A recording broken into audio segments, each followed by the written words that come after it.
அமெரிக்க அதிபர் Donald Trump நேற்றைய தினம் 48 மணி நேர கெடு ஒன்றை விதித்திருக்கிறார். கடைசியா என்ன சொல்றாருன்னா, அல்லாஹுக்கு எல்லா புகழும் அப்படின்னு சொல்லி ஒரு செய்தியையும் போட்டிருக்கிறாரு. உங்களை நரகத்துக்கு அனுப்புவோம்ட்டு அல்லாஹுக்கு எல்லா புகழும் அமெரிக்க அதிபர் டொனால்ட் ட்ரம்ப் போட்டிருக்கிறத நம்ம பார்க்க முடியும். கிண்டலாகத்தான் இதை அவர் பயன்படுத்தி இருக்கிறார். ஈரான் இதுவரைக்கும் இந்த யுத்தத்தில் க்ரூஸ் வகை ஏவுகணைகளை ஓரிரு தடவைகள் மாத்திரம்தான் பயன்படுத்தி இருக்கிறார்கள். அதில் அவங்க என்ன சொல்றாங்கன்னா, மிஷன் ஃபெயிலியருங்கிறாங்க. அமெரிக்காவுடைய இந்த மிஷன் ஃபெயிலியர், அமெரிக்கா தன்னுடைய விமானியை தேடிக்கிட்டே இருக்கிறாங்க, நாங்களும் தேடிக்கிட்டே இருக்கிறோம். விமானியை காப்பாற்றுவதற்காக வந்தவர்களை நாங்கள் அடித்து தகர்த்து விட்டோம், அவங்க தோல்வி அடைஞ்சிருக்கிறாங்க மிஷன்ல என்று சொல்லி தெளிவாக அமெரிக்கா தன்னுடைய விமானியை காப்பாற்றி விட்டதாக சொன்னதை மறுத்திருக்கிறது IRGC என்கிற செய்திகள் இன்றைக்கு வெளியாகி இருக்கிறது தெளிவாக. அன்பிற்கினிய சகோதர சகோதரிகளே, நம் அனைவர் மீதும் ஏக இறைவனுடைய அமைதியும் கருணையும் உண்டாகட்டுமாக என்கிற உயரிய பிரார்த்தனைகளோடு, பாலஸ்தீனம் மீதான இஸ்ரேலிய ஆக்கிரமிப்பு இராணுவத்தினுடைய 2 ஆண்டு கால யுத்தம் தற்போது யுத்த நிறுத்தமாக மாற்றப்பட்டு இன்றோடு 177வது நாட்களை நாம் தாண்டி கொண்டிருக்கக்கூடிய சூழல்ல மத்திய கிழக்கு முழுவதும் ஈரானுக்கு எதிரான அமெரிக்க இஸ்ரேலிய ஆக்கிரமிப்பு கூட்டு இராணுவங்களுடைய தாக்குதல்கள் உச்சமாக நடத்தப்பட்டு கொண்டிருக்கிறது. இன்றைக்கு மாத்திரம் சுமார் 90 தாக்குதல்களுக்கு மேல ஈரான் மேல அமெரிக்காவும் இஸ்ரேலும் இணைந்து படு பயங்கரமான தாக்குதல்களை நடத்தி இருக்கிறார். இப்படியான சூழல்ல ஈரான் ஒரு நாளும் சளைக்காமல் அமெரிக்க இஸ்ரேலிய கூட்டு ஆக்கிரமிப்பு இராணுவங்களுக்கு எதிராக மிக கடுமையான பதிலடி தாக்குதல்களை நடத்தி கொண்டிருக்கிறார். அதே நேரம் ஹொர்முஸ் ஜலசந்தியை மொத்தமாக மூடி வைத்திருக்கிறார்கள். ஹொர்முஸ் மூடப்பட்டிருக்கக்கூடிய காரணத்தினால உலகம் முழுவதும் தற்போது ஸ்தம்பித்து நிற்கக்கூடிய காட்சிகளை நம்ம பார்த்து வர்றோம். ஒவ்வொரு நாளும் ஹொர்முஸ்ல இருந்து வெறுமனே 8 தொடக்கம் 10 கப்பல்கள் மாத்திரம்தான் பயணிக்க முடிகிறது. 2000 தொடக்கம் 3000 கப்பல்கள் வரைக்கும் ஹொர்முஸ் பகுதிகளில் நிறுத்தி வைக்கப்பட்டிருக்கிறது.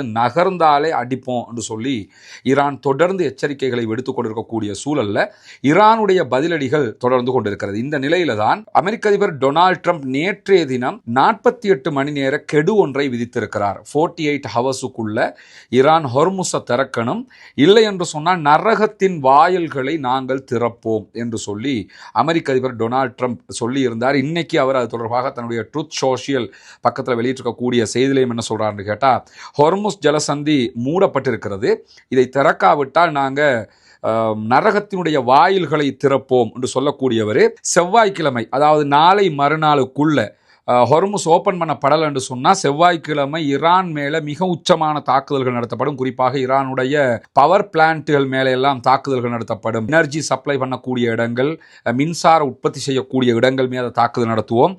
அதே போன்று பாலங்களை தகர்ப்போம். அவர் சொல்லும் போது என்ன சொல்றாருன்னு கேட்டால், பிரிட்ஜ் டே ஆகும் அப்படிங்கிறாரு. பாலங்களுடைய நாளுங்கிறாரு. முழுவதும் ஈரானில் இருக்கக்கூடிய பல பாலங்களையும் நாங்கள் அடித்து நொறுக்குவோம் என்று சொல்லக்கூடியவர் இந்த இரண்டையும் ஒன்றாக சேர்த்து செவ்வாய்க்கிழமை நாங்கள் செய்வோம் என்று சொல்லிட்டு, இந்த மாதிரி எதுவுமே நீங்கள் உலகத்தில் பார்க்க மாட்டீங்க, அவ்வளோ பெரிய அழிவாக இருக்கும். இந்த ஹொர்முஸ் ஜலசந்தியை நீங்கள் திறக்கணும் பைத்தியக்காரர்களே அப்படிங்கிறாரு. பைத்தியம் யாருக்கு முத்தி போய் இருக்குதுங்கிற ஒரு கேள்வி இருக்குது. அமெரிக்க அதிபர் டொனால்ட் ட்ரம்ப்புக்கு பைத்தியம் முத்தி போய் இருக்கிற காரணத்தினால நீங்கள் ஹொர்முஸை திறக்கணும், இல்லைண்டா அது பண்ணுவேன் இது பண்ணுவேன் 30 நாளாக சொல்லிக்கிட்டு இருக்கிறாரு. எதுக்குமே ஈரான்காரன் மசீர மாதிரி தெரியல. மீண்டும் இன்றைக்கு என்ன பண்றாருன்னு கேட்டா, ஹொர்முஸை நீங்க திறக்கணும், இல்லைன்னா கடுமையான தாக்குதல்கள் நடத்துவோம், பைத்தியக்கார பயலுவ நீங்க ஹொர்முஸை திறங்கடான்னு எல்லாம் சொல்லிட்டு, இல்லைன்னு சொல்லி சொன்னா நரகத்துல நீங்க வாழுவீங்க அப்படின்னு சொல்லக்கூடியவர் கடைசியாக அவருடைய ட்ரூத் சோஷியல் பக்கத்துல இந்த மெசேஜை போட்டுட்டு கடைசியா என்ன சொல்றாருன்னா, அல்லாஹுக்கு எல்லா புகழும் அப்படின்னு சொல்லி ஒரு செய்தியையும் போட்டிருக்கிறாரு. உங்களை நரகத்துக்கு அனுப்புவோம்ட்டு அல்லாஹுக்கு எல்லா புகழும் அமெரிக்க அதிபர் டொனால்ட் ட்ரம்ப் போட்டிருக்கிறத நம்ம பார்க்க முடியும். கிண்டலாகத்தான் இதை அவர் பயன்படுத்தி இருக்கிறார். உலக முஸ்லிம்களுடைய கண்டனத்தை பெறுகிற ஒரு காரியமாகவும் இதை நம்ம பார்க்க முடியும். இப்படியான ஒரு சூழல்ல தான் அமெரிக்க அதிபருடைய இந்த அறிவிப்பு வந்ததற்கு பிறகு உடனடியாக ஈரான் எதிர்வினையாற்றி இருக்கிறது. நாங்கள் 48 மணி நேரங்களுக்குள்ளாகவோ எந்த டைம்லையோ நாங்கள் ஹொர்முஸை திறக்க மாட்டோம், எங்களுடைய நிபந்தனைகளை நீங்கள் ஒப்புக்கொண்டு யுத்தத்தை நிறுத்தினா மட்டும்தான் ஹொர்முஸ் திறக்கப்படும், அது வல்லாமல் நீங்கள் எங்கள் மேலே தாக்குதல் நடத்தினீங்கன்னா நரகத்தின் வாசல்களை உங்களுக்காக நாங்கள் திறப்போம் அப்படின்னு இருக்கிறாங்க. அதுக்கான காரணம் என்னன்னு கேட்டால் நல்லா புரிஞ்சுக்கிறோங்க. ஈரான் இதுவரைக்கும் இந்த யுத்தத்தில் க்ரூஸ் வகை ஏவுகணைகளை ஓரிரு தடவைகள் மாத்திரம்தான் பயன்படுத்தி இருக்கிறார்கள். அவங்க பாலிஸ்டிக் பயன்படுத்துகிறாங்க, சூப்பர்சோனிக், ஹைப்பர்சோனிக் எல்லாம் பயன்படுத்துகிறாங்க, பல வகையான ஏவுகணைகள் எல்லாம் பயன்படுத்துகிறாங்க. ஆனால் குரூஸ் வகையான ஏவுகணைகள் கடலில் கப்பல்கள் மீதான தாக்குதலுக்கு பயன்படுத்தப்படக்கூடியது. அவற்றையெல்லாம் அவங்க இன்னும் பயன்படுத்தவே இல்லை. இன்னும் ஈரான்ட்ட என்னென்ன ஆயுதம் இருக்குன்னு யாருக்கும் தெரியல, ஈரான்காரங்களை தவிர அல்லாஹுக்கு தான் தெரியுங்கிற அடிப்படையில் தான் இருக்கக்கூடிய ஒரு நிலையில் ஈரான் நரகத்தின் வாயில்களை உங்களுக்காக திறப்போம் என்கிற ஒரு பயங்கரமான எச்சரிக்கை அமெரிக்க அதிபருக்கு உடனடியாக சொல்லியிருக்கக்கூடிய செய்திகள் வெளியாகி இருக்கிற அதே நேரத்தில் நமக்கு தெரியும், இஸ்பஹான் பகுதிகளில் இருக்கக்கூடிய ஒரு பகுதியில் தான் அமெரிக்காவினுடைய F-35 விமானங்களையும் அதே போன்று F-15 வகையான விமானத்தையும் ஈரானுடைய IRGC புரட்சிகர ராணுவ பிரிவு சுட்டு வீழ்த்தி இருந்தாங்க. அந்த விமானத்தில் சுட்டு வீழ்த்தப்பட்டதற்கு பிறகு இருந்த விமானி தப்பிட்டார் என்று சொல்லி விமானியை தேடுகிற பணி முடுக்கிவிடப்பட்டிருந்தது. ஒரு விமானியை நாங்கள் காப்பாற்றிட்டோம்னு அமெரிக்கா அறிவிச்சிருந்தாங்க. இன்றைய நாளில் 2 பேரையுமே நாங்கள் காப்பாற்றிட்டோம்னு அமெரிக்க அதிபர் டொனால்ட் ட்ரம்ப் வெளியிட்டிருந்த செய்திகளை நம்ம பார்த்தோம். நம்ம இதுக்கு முன்னாடி ஒரு வீடியோ போட்டிருக்கிறோம் ரசமயசி நியூஸ் என்கிற நம்முடைய தளத்தில். அதில் அமெரிக்க அதிபர் கிளைம் பண்ணுறாரு, நாங்கள் 2 பேரையுமே காப்பாற்றிட்டோம்னு கிளைம் பண்ணுறாரு. ஈரான் இது தொடர்பாக அதுக்கு பிறகு ஒரு அறிவித்தலை விடுத்திருக்கிறாங்க. ஆனால் அமெரிக்க அதிபருடைய இந்த கருத்தை மறுக்கவில்லை என்கிற செய்திகளை நம்ம வீடியோவில் சொல்லியிருந்தோம். ஆனால் சற்று நேரத்துக்கு முன்பதாக ஈரானுடைய IRGC ஒரு அறிவிப்பை விடுத்திருக்கிறது. அதில் அவங்க என்ன சொல்கிறாங்கன்னு கேட்டால் மிஷன் ஃபெயிலியருங்கிறாங்க. அமெரிக்காவுடைய இந்த மிஷன் ஃபெயிலியர், அமெரிக்கா தன்னுடைய விமானியை தேடிக்கிட்டே இருக்கிறாங்க, நாங்களும் தேடிக்கிட்டே இருக்கிறோம். விமானியை காப்பாற்றுவதற்காக வந்தவர்களை நாங்கள் அடித்து தகர்த்து விட்டோம், அவங்க தோல்வி அடைஞ்சிருக்கிறாங்க மிஷனில் என்று சொல்லி தெளிவாக அமெரிக்கா தன்னுடைய விமானியை காப்பாற்றி விட்டதாக சொன்னதை மறுத்திருக்கிறது IRGC என்கிற செய்திகள் இன்றைக்கு வெளியாகி இருக்கிறது தெளிவாக. குறிப்பாக நீங்கள் முன்னாடி இந்த புகைப்படங்களையும் பார்க்க முடியும். இன்றைய நாளில் அமெரிக்காவினுடைய 2 விமானங்களையும் 2 ஹெலிகாப்டர்களையும், இந்த 4 விமானங்கள், ஹெலிகாப்டரும் 2 விமானம் 2 ஹெலிகாப்டரும் சேர்ந்து 4மே இந்த காணாமல் போன பைலட்டை தேடி தான் வந்திருந்தாங்க. ஈரானுடைய எல்லைகளுக்குள்ளாக தேடிக்கிட்டு இருக்கும்போது அந்த 4யுமே அடித்து நொறுக்கி சாம்பலாக்கி இருக்கிறது ஈரான் என்கிற செய்திகள் வெளியாக இருக்கு. குறிப்பாக விமானியை மீட்கும் பணியில் ஈடுபட்டிருந்த 2 அமெரிக்காவினுடைய C-130 என்கிற போக்குவரத்து விமானங்கள், போக்குவரத்து விமானம்னா யாரையாவது கேப்சர் பண்ணிட்டாங்கன்னா அதில் எடுத்துக்கிட்டு போவாங்க. அதே மாதிரி இந்த பெட்ரோல் ஃபில் பண்ணுறதுக்காகவும் இதை பயன்படுத்துவாங்க. இந்த வகையான விமானங்கள் C-130 என்கிற வகை விமானம் 2ஐ சுட்டு வீழ்த்தி இருக்கிறார்கள். முன்னாடி அந்த புகைப்படத்தெல்லாம் நீங்கள் பார்க்க முடியும், அப்படியே வெடிச்சு சிதறி இருக்கக்கூடிய காட்சிகள். அதே போன்று பிளாக் ஹாக் என்கிற வகையான ஹெலிகாப்டர்கள், மிக பிரம்மாண்டமான ஹெலிகாப்டர்கள், தாக்குதல் ஹெலிகாப்டரும் கூட. இந்த ஹெலிகாப்டர்களில் 2 ஹெலிகாப்டர்களை சுட்டு தள்ளி இருக்கிறது ஈரானுடைய IRGC. இதெல்லாம் அந்த ஒரு விமானியை தேடி போய் செத்த குரூப் தான் இதெல்லாம். மொத்தம் தேடி போய் 2 ஃப்ளைட்டில் இருந்தவங்க மொத்தமாக காலியாக இருக்கிறாங்க, 2 ஹெலிகாப்டரில் இருந்தவங்க காலியாக இருக்கிறாங்க. இந்த ஒவ்வொரு விமானமும் ஒவ்வொரு ஹெலிகாப்டரும் $100 மில்லியன் அமெரிக்க டாலர்களை விட பெறுமதியான, கிட்டத்தட்ட 400 தொடக்கம் 500 மில்லியன் அமெரிக்க டாலர்கள் பெறுமதியான அழிவுகளை ஒரே ஒரு விமானியை தேடி போய் சந்திச்சிருக்கிறாங்க அமெரிக்காவினுடைய இராணுவம் என்கிற செய்திகள் வெளியாக இருக்கிற அதே நேரத்தில் தான் இந்த அறிவிப்பையும் புகைப்படங்கள் வீடியோக்களை வெளியிட்டிருக்கக்கூடிய IRGC அந்த ஒருத்தனை காப்பாற்றிட்டோம்னு அமெரிக்க அதிபர் சொன்ன கிளைமை நாங்கள் இல்லை மறுக்கிறோம்னு சொல்லியிருக்கிறாங்க. எனவே அமெரிக்கா எங்கோ பொய் சொல்கிறது என்பது தெளிவாக தெரிகிறது. நான் குறித்த விமானி அமெரிக்கா காப்பாற்றி இருந்தால் அதை பற்றிய மேலதிக தகவல்களை அவங்க சொல்லியிருப்பாங்க. இதுவரைக்கும் அப்படியான தகவல்கள் வரல. IRGC அதை மறுத்திருக்கக்கூடிய சூழலில் தான் லெபனானில் இருக்கக்கூடிய ஹிஸ்புல்லாக்கள் இந்த யுத்தத்தில் அடுத்த கட்டத்திற்கு நகர்ந்திருக்கிறார்கள். பொதுவாகவே காசா வாருக்கு பிறகு ரொம்ப சைலண்டாக இருந்தாங்க. கிட்டத்தட்ட 8 மாதம் ஹிஸ்புல்லாக்களுடைய இலக்குகளை தொடர்ந்து இஸ்ரேலிய ஆக்கிரமிப்பு ராணுவம் தாக்கி வந்தது. நேற்றைய தினம் நடத்திய பத்திரிகையாளர் சந்திப்பில் இஸ்ரேலுடைய ஃபோர்ஸஸ் மிக தெளிவாக சொன்ன ஒரு செய்தி என்னன்னு கேட்டால், ஹிஸ்புல்லாக்களை நிராயுத பாணியாக்க முடியாது, அவங்களோட ஆயுதங்களை எல்லாம் மொத்தமாக அழிக்கிறது சாத்தியமே இல்லை, 2 தொடக்கம் 3 கிலோமீட்டர் வரைக்கும் நாங்கள் பிடிக்கிறதுக்கு ட்ரை பண்ணுறோம் லெபனானுக்குள்ளேண்டாங்க. இஸ்ரேலுடைய பாதுகாப்பு அமைச்சர் என்ன சொன்னார்னு கேட்டால், நாங்கள் ஒரு 30 கிலோமீட்டர் வரைக்கும் பிடிக்க போகிறோம், அவன் 2 கிலோமீட்டருக்கே தண்ணி குடிச்சிக்கிட்டு இருக்கிறான், இதில் 30 கிலோமீட்டர் பிடிக்க போகிறோம்னு சொன்னாங்க. அது எல்லாத்தையுமே இராணுவம் மறுத்திருக்கக்கூடிய சூழலில் இன்றைய தினம் வேறு ஒரு பாய்ச்சலை காட்டியிருக்கிறது லெபனானுடைய ஹிஸ்புல்லாக்கள் என்று சொல்லலாம். குறிப்பாக லெபனானுடைய கடற்கரைக்கு அப்பால் இஸ்ரேல் அவங்களுடைய ஒரு வார்ஷிப்பை கொண்டு வந்து நிறுத்தி இருந்தாங்க, யுத்த கப்பல். லெபனான் மேலே தாக்குதல் நடத்துவதற்காக கொண்டு வந்து நிறுத்தப்பட்டிருந்த யுத்த கப்பலை மொத்தமாக தாக்கி சாம்பலாக மாற்றி இருக்கிறது ஹிஸ்புல்லாக்கள். குரூஸ் ஏவுகணையை பயன்படுத்தி இருக்கிறாங்க. இதில் என்ன ஹைலைட் என்று கேட்டால், காசாவில் 2 வருஷம் நடந்த யுத்தங்களின் போதும் அதற்கு முன்பதாக நடந்த யுத்தங்கள்லையும் 2012 ஒரு தடவை இதே மாதிரி அவங்க குரூஸ் ஏவுகணைகளுக்கு நிகரான ஒரு ஏவுகணையை பயன்படுத்தி இருந்தாங்க. ஆனால் இதுதான் இந்த யுத்தத்தில் ஹிஸ்புல்லாக்கள் முதல் தடவையாக குரூஸ் குரூஸ் வகையான ஏவுகணையை பயன்படுத்தி இருக்கிறார்கள். எனவே ஹிஸ்புல்லாக்களுடைய பலமும் உச்சமாக இருக்கிறது என்பது தெரிகிறது. கப்பல்களையே அடித்து நொறுக்குகிற அளவுக்கு ஹிஸ்புல்லாக்களிடமும் பலம் இருக்கிறது. யமன்ல இருக்கிற ஹூத்திகள்கிட்ட மட்டும் தான் இருக்குன்னு நினைச்சோம், ஹிஸ்புல்லாக்களிடத்திலும் இருக்கிறது என்கிற செய்திகளுக்கு மேலதிகமாக இன்றைக்கு 42 உயர்மட்ட தாக்குதல்களை நடத்தி இருக்கிறது ஹிஸ்புல்லாக்கள்.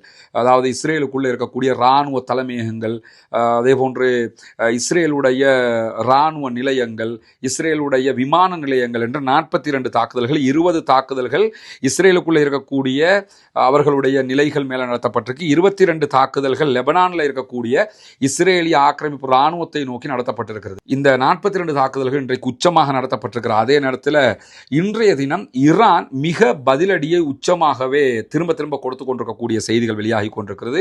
இதற்கு மத்தியில் ஈரான் மீண்டும் இஸ்ரேலுக்கும் அமெரிக்காவுக்கும் எதிரான தன்னுடைய தாக்குதல்களையும் மிக பலமாகவும் கவனமாகவும் நடத்தி கொண்டிருக்கிறது. குறிப்பாக அபுதாபியில் இருக்கக்கூடிய ப்ரூஜ் பெட்ரோ கெமிக்கல் ஃபேக்டரி மேல மிக கடுமையான தாக்குதல்களை நடத்தி இருக்கிறார்கள்.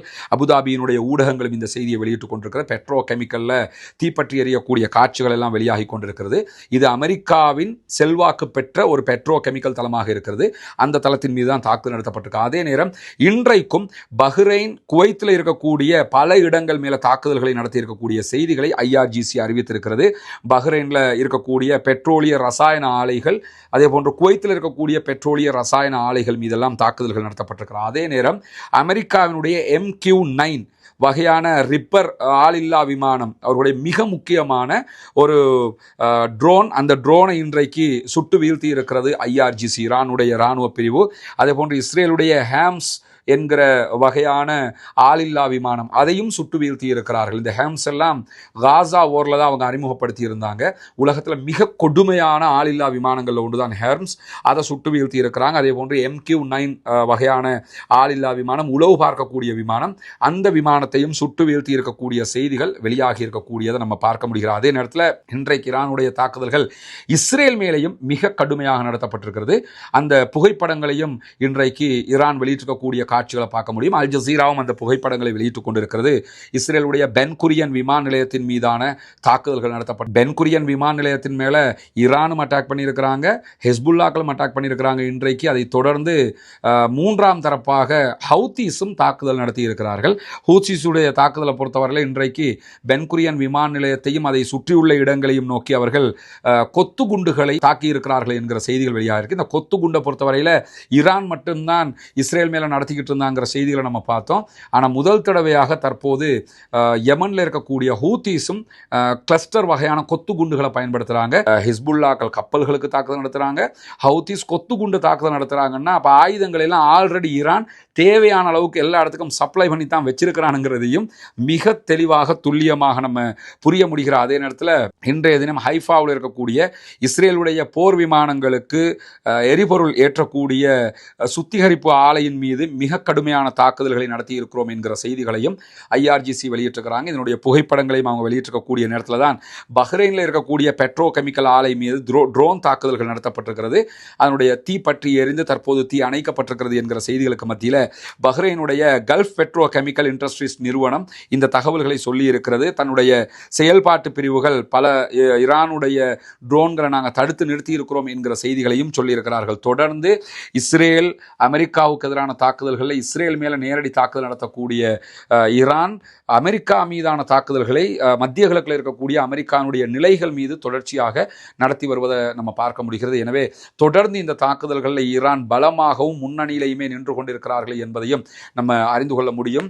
ஈரானுடைய பலம் நாளுக்கு நாள் கூடிக்கொண்டிருக்கிறது. ஒரே ஒருத்தனை காப்பாற்ற போய் 4 விமானங்களை இழக்கிற அளவுக்கு அமெரிக்காவுடைய லட்சணம் இருக்கிறது. ஆனால் செவ்வாய்க்கிழமை அமெரிக்க அதிபர் சொன்னது மாதிரி ஈரான் மேல மிக கடுமையான தாக்குதல்களை நடத்துவாராக இருந்தால் அதற்கு பதிலடியாக ஈரான் மிக கொடூரமான தாக்குதல்களை மத்திய கிழக்கு நாடுகள் இருக்கக்கூடிய அமெரிக்காவுடைய நிலைகள் மேலையும் இஸ்ரேல் மேலையும் நடத்துவதற்கான வாய்ப்புகள் இருக்கிறது.